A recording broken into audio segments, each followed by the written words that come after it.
mungkin teman saya sudah tahu tapi belum belum membagikan begini begini. Jadi apa juga bagusnya dari itu kalau tadi ini itu dijelaskan dulu karena ada nanti yang artinya khusus pembuatan modulnya ya. Jadi langkah-langkahnya tadi memang Ibu sudah kalau menurut saya sudah bagus, dia jelaskan begini P5 ini langkah-langkahnya. Kalau saya karena sudah mengerti tadi dari ini karena selama ini selalu tanya bagaimana itu P5 begini. Jadi untuk saya terima kasih. Assalamualaikum warahmatullahi wabarakatuh. Sedikit saya tambahkan, ini berdasarkan hukum merdeka. Apa yang kita lakukan mesti di sekolah ini tugasnya kepala sekolah yang pertama membentuk P5 ada tugas kepala sekolah bagaimana membentuk baik P5-nya, modelnya maupun pencegahan kekerasan di sekolah.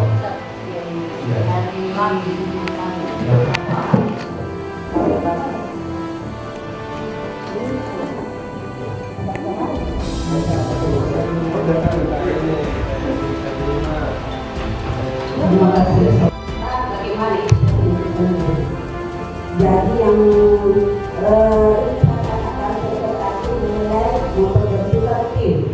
tadi dan awal sudah dijelaskan bahwa kita harus berkolaborasi. Jadi yang saya tanyakan, apakah selamanya kita harus berkolaborasi di antara beberapa kelas ataukah apakah kita nantinya bisa berkolaborasi dengan sesama fase? Misalnya fase A kan ada kelas 1 dengan 2, fase B 3 dan 4, dan fase C dengan 5 dan 6. Apakah kita seharusnya harus selalu berkolaborasi dengan ketiga fase ini atau bisa hanya dengan sesama fase? Itu harus pertama. Terus yang kedua, misalnya kalau misalnya bisa hanya dengan kita sambung dari pertanyaan pertama, kalau misalnya memang bisa sesama dengan fase kita mengadakan proyek ini, artinya kan kalau melihat dari kelasnya kan hanya 2 orang, bahkan ada honorer menjadi fasilitator, artinya misalnya ada 4 orang honorernya. Apakah kita sudah bisa bentuk dalam satu tim SK itu Pak? Jadi itu yang mungkin saya pertanyakan dan yang dapat saya tanyakan itu di tahap awal ini sebentar lagi ditambah. Ya, terima kasih. Mungkin sebagian dari Bapak Ibu sudah paham apa itu P5 dan apa-apa yang ada di dalamnya. Jadi sebentar mungkin ada 8 LK yang akan kita selesaikan. Kemudian yang untuk di mana tahapan-tahapan LK itu untuk melahirkan modul proyek. Begitu Bu. Kemudian pertanyaan dari Ibu tadi juga bagaimana apakah pelaksanaan P5 ini harus selalu dilaksanakan secara kolaborasi atau dilakukan di tingkatan fase. Mungkin ada beberapa dari saya Bu, mungkin ada beberapa hal yang bisa dilakukan secara satuan pendidikan, artinya bisa dari kelas 1 sampai kelas 6 dengan topik yang sama, misalnya gaya hidup berkelanjutan, kemudian topiknya penanggulangan sampah. Di tahap pengenalannya itu bisa dilakukan secara kolaborasi dari kelas 1 sampai kelas 6, jadi tidak dipisahkan fasenya. Mungkin yang akan berbeda nantinya di tahap kontekstualnya dan di tahap aksinya. Jadi untuk tahap aksi itu boleh dilakukan per fase, kelas 1 dengan kelas 2. Yang jelas karena sudah ada jenjangnya, yang jelas kontekstualnya. Untuk di tahap pengenalan itu boleh dilakukan secara satuan pendidikan, kemudian di tahap aksinya itu boleh dilakukan antar fase, fase A, fase B, dan fase C. Saya kira seperti itu Bapak Ibu. Kalaupun ada tambahan dari Bapak. Jadi apa yang disampaikan tadi Bu materi bahwa memang betul bahwa dalam proyek itu harus kita memang berkolaborasi dalam bentuk tim. Ya. Selanjutnya pertanyaan apakah ketika satu fase kita bisa bekerja sama dan berkolaborasi, saya kira ya bisa. Nah, jadi sudah jelaskan tadi bahwa seperti yang dilakukan di sekolah kami ya, pun seperti itu. Kalau saya tidak salah kelas berapa itu? 1-2 ya, dia mengambil tema yaitu berkelanjutan ya dengan yaitu berkelanjutan ini tentang pengelolaan sampah. Jadi tahap pengenalannya itu ya di dipukul masuk kelas 1-2 ya, tentang sampah, apa akibatnya sampah dan seterusnya ada di situ. Nah, jadi mungkin ya sudah jelas tadi bahwa aksi selanjutnya ya mungkin ya sudah terpisah atau tidak ke selanjutnya. Jadi itu Pak, Ya. dalam menjalankan subvenima itu bisa dilakukan secara berbasis. Yang ingin saya tanyakan kembali, bagaimana dengan guru mata pelajaran? Apakah dimaksud sistem pasif itu? Bagaimana dengan guru mata pelajaran? Maksudnya tadi bisa dilaksanakan ya dalam satu fase ketika sama temanya. Ya sama tema, kemudian tidak apa beda topik, tapi sama tema. Nah sekarang pertanyaan selanjutnya, bagaimana guru mata pelajaran? Guru mata pelajaran tetap terlibat di dalamnya. Kalau dia dalam bentuk, dia masuk di tim. Iya, bisa saja guru agama, guru olahraga, ya memberikan materi terkait misalnya materi itu apa materinya ya, tentang topik itu. Nah, jadi saya contohkan di kelas 1 diambil di semester di tahun pertama diambil kearifan lokal, bagaimana memberikan semacam contoh cara mengupas kelapa seperti ini. Ya, jadi siapa menjadi nasubir dari situ guru olahraga. Ya, dan seterusnya. Iya, jadi tidak terlibat dia memang. Nah, jadi kalau kita observasi lapangan, ya kita bisa sama-sama membantu guru kelas. Ya, itu seperti itu Pak. Video seputar sampah saja. Berarti fase A, fase B bisa gabung ke dalam. Kita putarkan video bersama-sama tentang pengelolaan sampah karena tema kita sama. Kemudian di tahap pengenalan biasanya itu kalau kita ambil tema yang sama, kita tidak bisa berkolaborasi antar fase sepanjang tema kita sama, dan mungkin di tahap-tahap penyusunan modulnya ke bawah mulai dari pengenalan, kontekstual, aksi. Dari aksi mungkin yang lebih membedakan di sini antara fase A, B, dan C. Mungkin seputar pengenalan bisa sama, jadi kita bisa kolaborasi antar fase. Kemudian di beberapa sekolah yang kami kunjung kemarin, memang pertanyaan kemana ini guru olahraga dan guru olahraga dan agama. Mereka kan ini tergabung dalam satu tim. Guru honorer pun dicantumkan dalam tim proyek. Semua warga sekolah, tenaga kependidikan atau tenaga pendidik semua tergantung di dalam SK tim proyek. Ini kan guru mata pelajaran, misalnya agama kan 3 DP yang diajarkan di ITRA. Dari 1 DP-nya itu masuk di proyek. Guru olahraga pun seperti itu. 1 DP-nya masuk di proyek. Dari nama orang dan apa untuk guru olahraga? Namanya teman-teman 1 jam, korupsi waktu tak. Karena 1 jam itu masuk di proyek guru mata pelajaran. Mungkin seperti itu Bapak Ibu. Ya memang ada pertanyaan seperti itu. Bagaimana guru mata pelajaran kan juga berproyek sendiri. Ya, itu pertanyaan tidak ya dalam bentuk tim. Ya, jadi bergabung kalau di kelas. Terima kasih guru atas tambahan guru Bapak. Tadi bagian sesuai judul. apakah semua tingkatan boleh berkolaborasi? Jadi tadi sudah sangat jelas. Ada beberapa ada nanti pilihan alur proyek aktivitas yang Bapak Ibu bisa pilih. Nah, yang biasanya paling pertama itu di tahap pengenalan. Kalau secara umum pengenalan itu tentang jenis sampah, secara itu bisa dilaksanakan secara satuan pendidikan. Kemudian di aksinya, kenapa tidak di tahap aksi itu tidak bisa digabung secara keseluruhan, berkolaborasi secara umum karena ada Bapak Ibu bagaimana kita lanjut ya POK 2 Dari akhir semester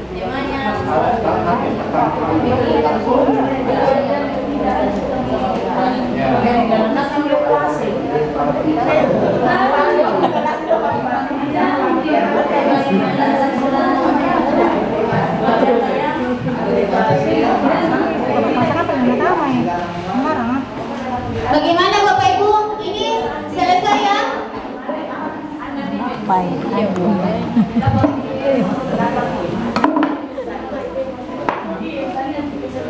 Nasulah macam.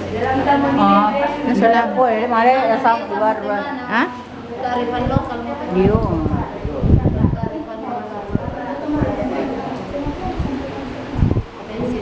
Yang apa yang sudah mau masuk ke presidium lapor kopi yang lapor kopi sampai ini kita lihat kemudian sampai masuk Butini. Alay dulu kan, bunga-bunga. Sorong leman. ya jadi mudah-mudahan dengan pergantian generasi ini satuan pendidikan bisa lebih meningkat dari apa yang selama ini kita dapatkan. Ya. Kemudian selanjutnya karena waktu sudah menunjukkan pukul 12 lewat, maka barangkali sebaiknya kita mulai memasuki acara isoma, istirahat, sholat, makan, kemudian nanti kita lanjutkan pada pukul, kalau bisa mudah-mudahan bisa pas pada pukul 13.30 setengah ya, supaya bisa kita mulai tepat waktu. Karena apa?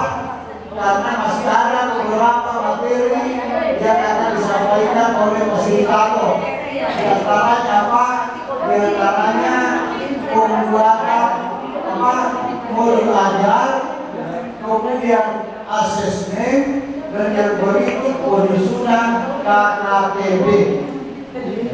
Prinsipnya KKM kalau bisa 100%. Kalau di kurikulum merdeka KKTB ini ya ada perbedaan dari itu. Makanya saya mengharapkan kepada kita semua untuk bisa kita mulai tepat waktu. Ya tepat waktu supaya apa? Supaya materi kita bisa selesai dengan baik. Jadi salah sebentar masih akan dilanjutkan dengan apa yang kita kerjakan sekarang. Ya, sampai betul-betul kita perkirakan bahwa Bapak dan Ibu sudah bisa merancang modul sendiri. Ya. Kemudian dilanjutkan dengan materi seperti apa Bapak dan Ibu. Dan sekali lagi terima kasih banyak kepada Bapak dan Ibu Kepala Sekolah, Pres Kepala SD Negeri nomor 7 Siribu, nomor 8 Siribu yang sudah sempat hadir bersama-sama dengan kita, karena mereka beliau juga ingin mengetahui seperti apa. Mudah-mudahan setelah beliau mengetahui bisa memberikan pembimbingan kepada guru-guru khususnya di SD era Siribu ini. Kemudian tadi ini tapi ya namanya kita orang masalah ya kalau kita tidak apa kosong sekolah karena memang kita sudah penerapkan ini. Saya kira seperti itu Bapak dan Ibu. Dan untuk sementara kita skor sampai pukul 13.30. Sekian dan terima kasih. Assalamualaikum warahmatullahi wabarakatuh. Datanya sekilas, kemudian hanya akan ada petunjuk pengisiannya. Jadi untuk penyelesaiannya di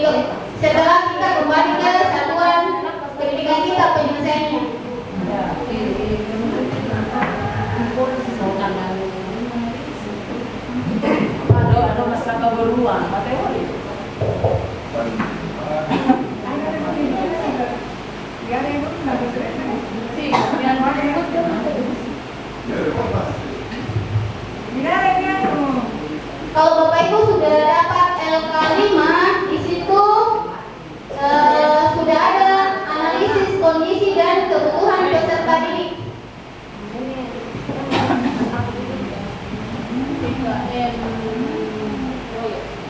Bapak Ibu tentukan di kolom atas tadi bentuk asesmen apa yang Bapak Ibu pilih. Kemudian instrumen asesmen yang akan digunakan. Ya, ada bentuknya Bapak Ibu, ya, ada contoh-contoh asesmennya juga di bagian bawah. Itu proyek 1 dan melakukan lagi hal yang sama untuk proyek kedua. Jadi tahapannya sama, menuliskan tujuan proyek, membuat capaian indikator, kemudian menentukan jenis asesmen dan instrumen yang akan peserta didik. Dia dilalah karena sedang mengantarkan video apa yang ada buat sana kayak kita cantumkan di modul ini akan dilaksanakan peserta didik.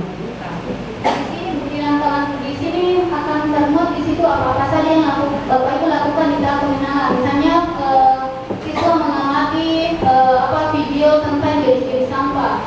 Setelah itu misalnya anak-anak diminta untuk mengidentifikasi jenis-jenis sampah. Ya, itu tahapannya berapa JP untuk proses menonton video itu, berapa JP, dan totalnya tadi yang sudah dibagi dari 6 aksi ini, 6 alur ini sudah Bapak Ibu bagi dengan total 126 Bapak Ibu bagi dengan 6 alur aktivitas ini.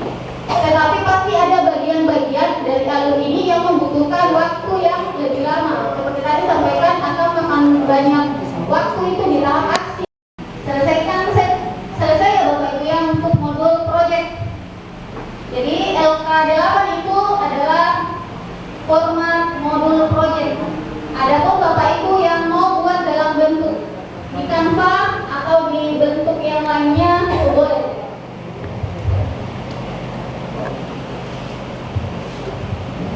Silakan Ibu. Ya, tadi yang saya katakan ini mengenai pembuatan modul, Pak.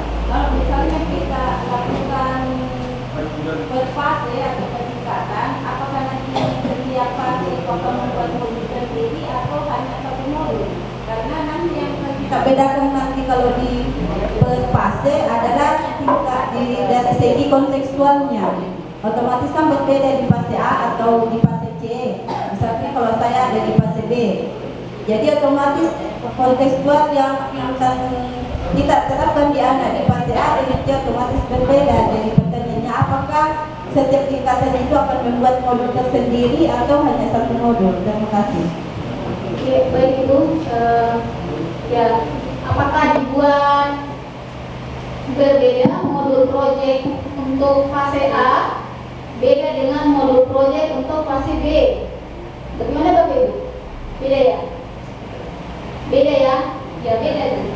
Karena target capaiannya berbeda, otomatis dia akan berbeda di alur aktivitas. Meskipun dengan tema yang sama, tetapi bisa beda di alur aktivitas. Karena STM-nya alur aktivitas kelas bawah 1-2 itu tidak akan mungkin sama dengan kegiatan-kegiatan aktivitas yang atau tema yang sama, gaya hidup berkelanjutan misalnya. Saya ambil topiknya pengelolaan sampah. Kemudian ini target kita nantinya adalah misalnya bagaimana anak-anak menanggulangi sampah dengan bentuk poster. Berarti fase di kelas A itu aksinya akan beda, tapi di tahap pengenalan kita bisa satukan. Tapi yang akan beda di aksinya. Misalnya poster yang dihasilkan anak kelas 1 nantinya itu, meskipun yang dinilai tadi ditekankan yang dinilai bukan hasil posternya, tapi pada saat proses menghasilkan posternya, misalnya anak kelas 1 baru sebatas poster dengan 2 kalimat.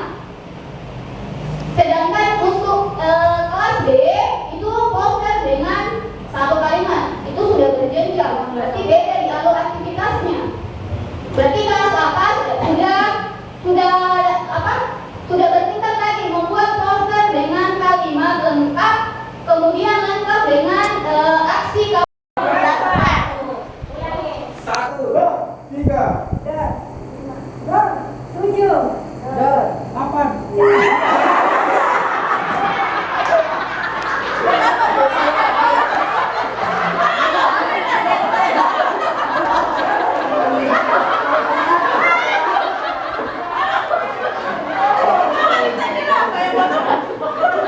Dari intinya jangan dimarahin.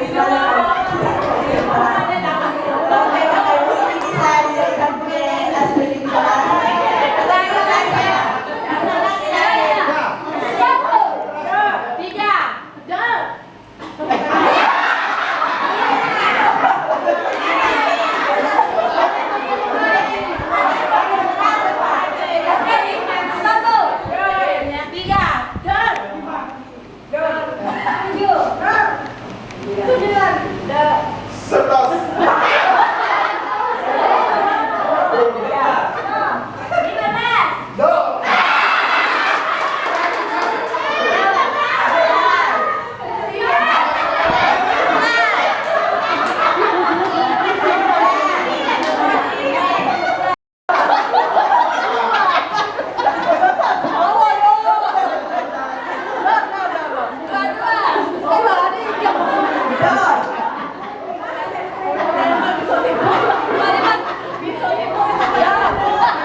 Karena ini adalah menyambut Nurul Adat.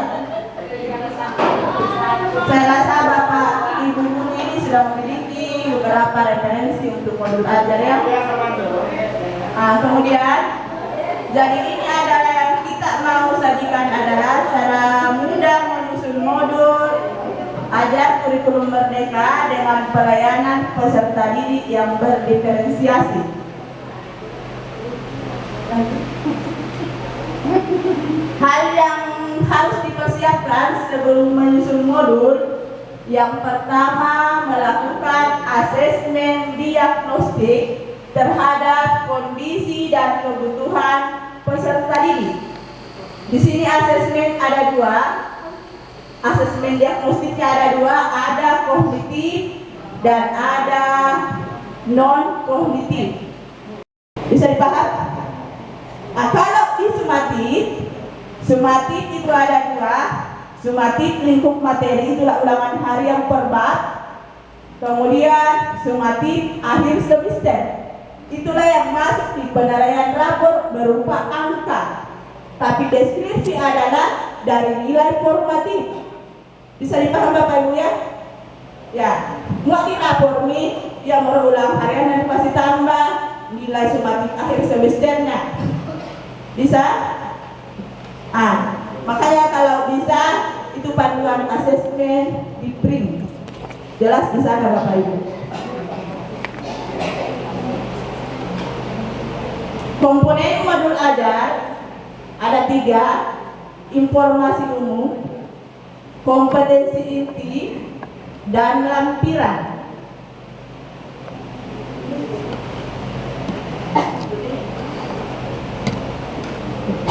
Yang ada di informasi umum, ada kompetensi awal, profil pelajar Pancasila, ada Sapras, kalau ini hampir sama di bab 13, target peserta didik, model yang digunakan.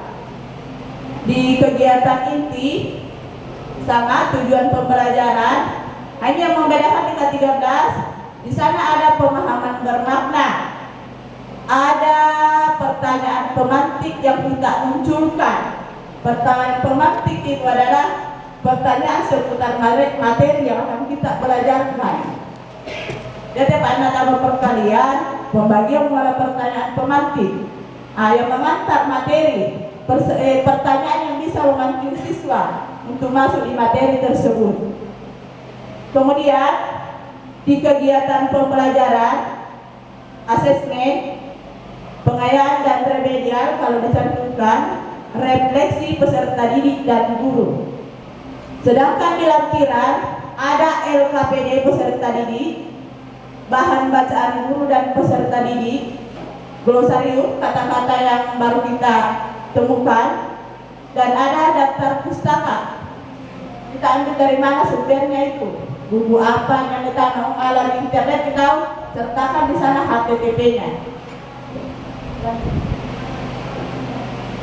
Nah ini di identitas ada nama sekolah, ada mata pelajaran, ada nama guru, ada PASE A atau kelas 1, PASE A atau kelas 2, kemudian alokasi waktunya. Kalau kita ambil satu kali pertemuan misalnya 3 DP, dan buatkan modul tersebut dengan beberapa tujuan atau satu tujuan, alokasi waktunya adalah 1 kali pertemuan.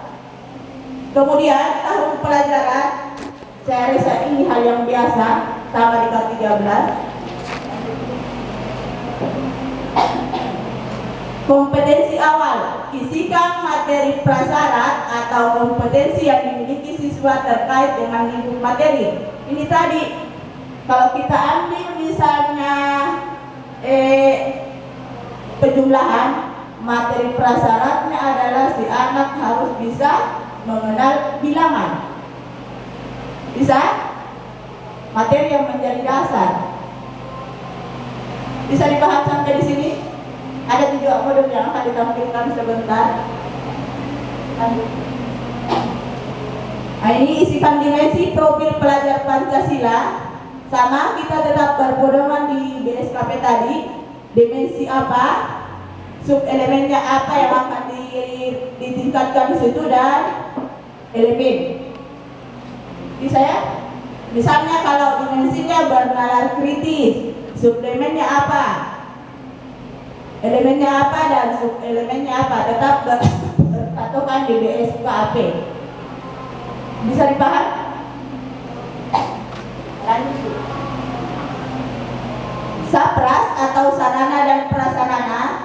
Di sini ada alat, bahan, dan teknologi yang menunjang dari kegiatan pembelajaran kita. Apa yang dipakai lama Pak Guru, sertakan di alat, bahan, dan teknologi.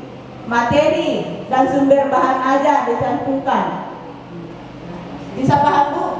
Maka itu berkelit ya. Cuma nanti yang membedakan adalah di diferensiasinya. Target peserta didik. Sekarang saya tanya Bapak Ibu, apakah semua peserta didiknya sama kualitasnya? Tidak. Nah, disinilah yang membedakan dengan kurikulum K13. Jumlah visual.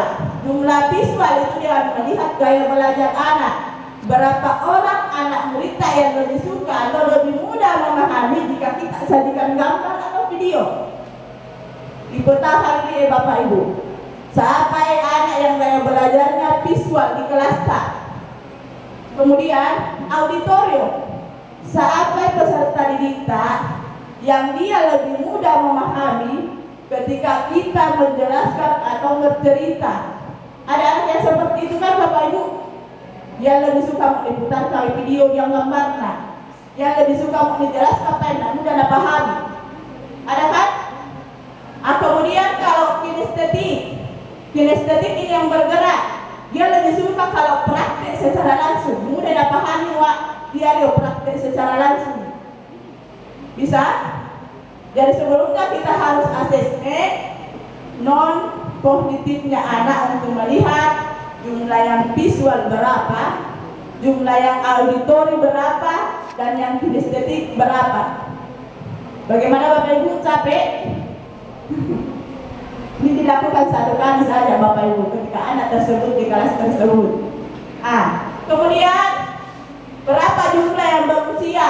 Makanya kita tanyakan ke peserta didik. Ini apa perasaanmu? Mau tidak senang berarti itu siap dia belajar. Kemudian jumlah yang siap berapa? Jumlah yang sangat siap berapa? Ada kan anak yang sangat antusias, bahkan sampai dari kantor, enggak mau ke guru buat. Ada anak yang seperti itu. Kemudian kita tanyakan juga berapa ini untuk kelas tinggi mungkin, Berapa orang anak yang lebih suka mata pelajaran IPA? Berapa orang anak yang lebih suka kalau dia di pelajaran seni? Berapa orang anak yang lebih suka kalau di mata pelajaran olahraga? Rata-rata semua bilang olahraga. Nah, ini adalah untuk melihat minat dan bakat peserta didik. Yang ketiga, kesulitan. Ini di peserta didik kita dari 3 ini pasti sama, hampir sama di setiap satuan pendidikan. Apakah di Ya, bukan pembelajaran kelima. Kalau yang tadi, yang pertama adalah pembelajaran kelima. Kemudian kalau yang tadi adalah modul ajar menyangkut masalah pembelajaran intrakurikuler. Nah, sekarang tadi di sini sudah jelas sekali bahwa langkah-langkah di dalam pembelajaran itu harus sesuai dengan hasil asesmen awal.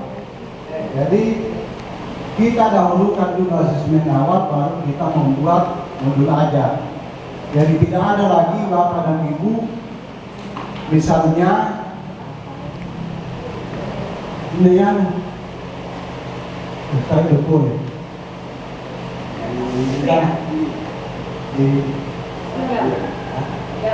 ini didapat dari kuliah ya. Ini tidak bisa cocok kuliah Rawati anu ini belum kami kopi ada cocok. Karena apa? Karena kondisi siswanya belum tentu sama. Jadi situ kan jelas ditampilkan di situ itu adalah hasil asesmen awal di sekolahnya. Jadi ketika misalnya lain lagi kondisi siswa kita ya lain kita cari cara itu. Ya contoh misalnya ketika kita melaksanakan asesmen kognitif tipe didapati siswa misalnya bermacam-macam minatnya. Ya, ada yang berminat misalkan ya, contohnya materi berminat dengan olahraga sana ekeo cari tahu nih ini di SD3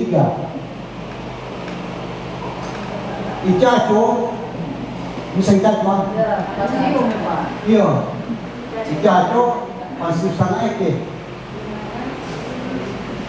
sana eke masih ini tapi kan di kantor ada guruna olahraga itu apa? Olahraga iyo sesuatu tadi orang jatuh. Nah apa? Olahraga kamu itu mana dia no? Nama kau itu apa? Nama kau iyo ya pokoknya ini nama lapangan. Padahal dia dari jatuh baru miskin. Nama tambah iuran. Akhirnya dia di lapangan apa yang dapat masalah lapangannya maka alhamdulillah lapangannya sudah bagus, sudah tidak becek lagi. Dulu ayo becek asal orang pokok nama resak nih. Nah makul ipacan salah sana eke diuri resak tambah dengan orang malondong di sana eke tidak boleh malah di main diri di sana eke tidak boleh ini olahraga maka ringan itu lau dia ipacan sebenarnya guru yang sangat berdiferensiasi. Siwa kalaikai kalau kewanna murina. Ya nokoy murina yang jawas hari wasawomi. Ya, anda dari sekolah mau apa yang lain yang penting apa maunya siswanya diikuti. Nah, jadi menyangkut masalah minat Bapak dan Ibu, ketika anak kita berminat olahraga di Palau itu dia diingatkan dalam olahraga tapi dengan tetap tujuan pembelajaran pada tujuan pembelajaran. Dan memang pada minat atau apa yang penting pembelajaran yang dilaksanakan sudah berfokus kepada kemampuan siswa. Ya. Asesmen awal kemudian merancang pembelajaran. Supaya apa? Supaya lo dihubega, mau nih pasti rutu-rutu bege mati. Akhirnya menjadi pusing. Kenapa kalau mau terlewati arah ada di mayan nih? Waje. Jadi kalau bilang begini pada iya pada kan orang itu mereka dengan dia. Apa itu timbul itu tadi bisa dipulang akhirnya pusing. Ya supaya lo pusing ya satu-satu dia. Yang penting harus bisa dulu. Itu malah kelisangan. Bapak Ibu, setelah seharian ini materi yang pertama tentang modul P5 sampai di asesmen, kemudian materi yang kedua tentang pembelajaran diferensiasi, bagaimana modul belajarnya, dan yang ketiga ini adalah KKTP. Ya. Untuk materi ini Bapak Ibu tidak memakan waktu terlalu banyak, sedikit saja waktunya. Jadi mohon tetap perhatian tak sedikit ya. Ya, dan saya sangat tahu dan saya sangat yakin ya betapa kita capek seharian duduk di sini ya. Jadi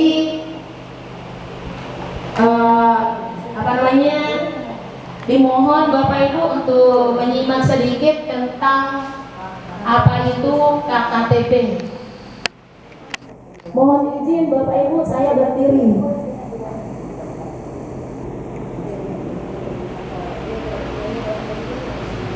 Dan permohonan maaf juga Bapak Ibu, ya ini baju gua jadi bukan berarti Bapak Ibu kita tidak bersama-sama di sini. Walaupun lain bajuku hari ini, alhamdulillah. Iya. Kalau di kurikulum K13 apa perbedaannya? KKM, betul sekali. KKM. Di K13 kita dengar KKM. Tapi di kurikulum Merdeka KKM sudah tidak berlaku lagi Bapak Ibu. Sudah tidak disebut lagi sebagai KKM, tapi disebut KKTP atau kriteria ketercapaian tujuan pembelajaran. Iya. Kriteria ketercapaian tujuan pembelajaran. Nah, saya mau gali dulu Bapak Ibu. Apa perbedaan KKTP dengan KKM? Iya, dari SD 4 ya, Ibu. Iya, kita beri tepuk tangan untuk SD 4 ya. Ibu Fitria, Oh iya. Katanya kalau di KKM ada impaknya, ada sarana dan prasarananya, ada faktor pendukungnya. Sedangkan di KKTP tidak ada. Iya. Ada lagi yang bisa, Ibu? Apa perbedaan KKTP dengan KKM? Iya. Iya, baik. Kalau tidak ada lagi, ya. KKTP sekarang ini Bapak Ibu, baik yang menggunakan kurikulum K13 maupun kurikulum Merdeka sudah tidak ada lagi yang namanya KKM.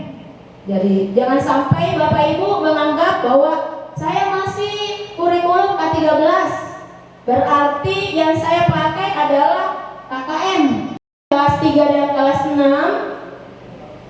apalagi kelas 1, 2, 4, dan 5 itu semuanya menggunakan yang namanya KKTP atau kurikulum ketercapaian tujuan pembelajaran. Iya. Baik, seperti apa KKTP? Ya, kita baca bersama Bapak Ibu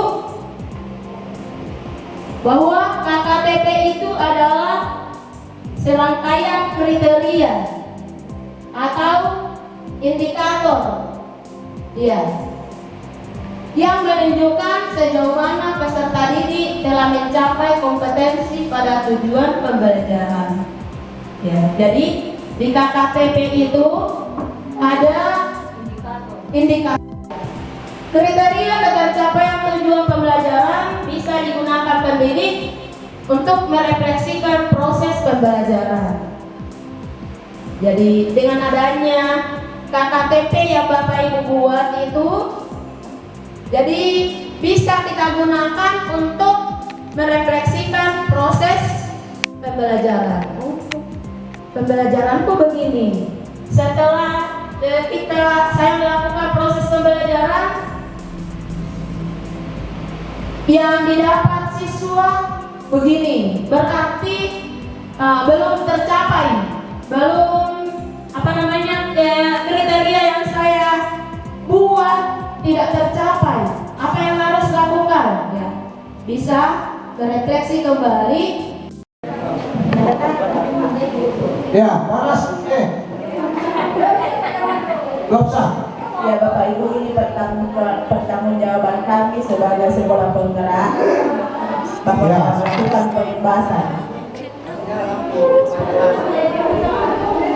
Ya. Pak Jamal. Apa kita? Oh ini nih. Peserta ya.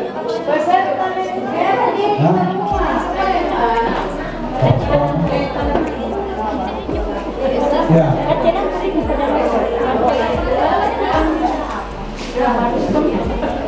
Ya, kau sekolah. Gelombangnya.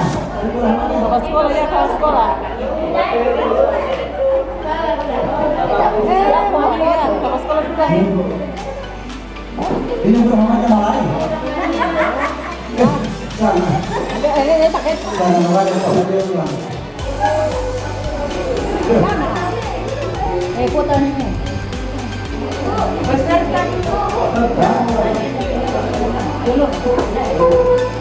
Ya. Ya. Ada sama gue.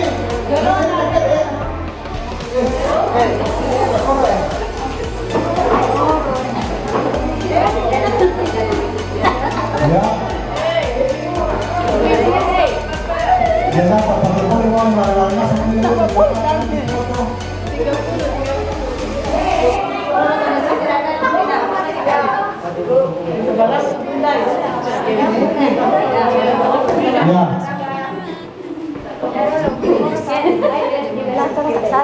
So mana?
Apa ya?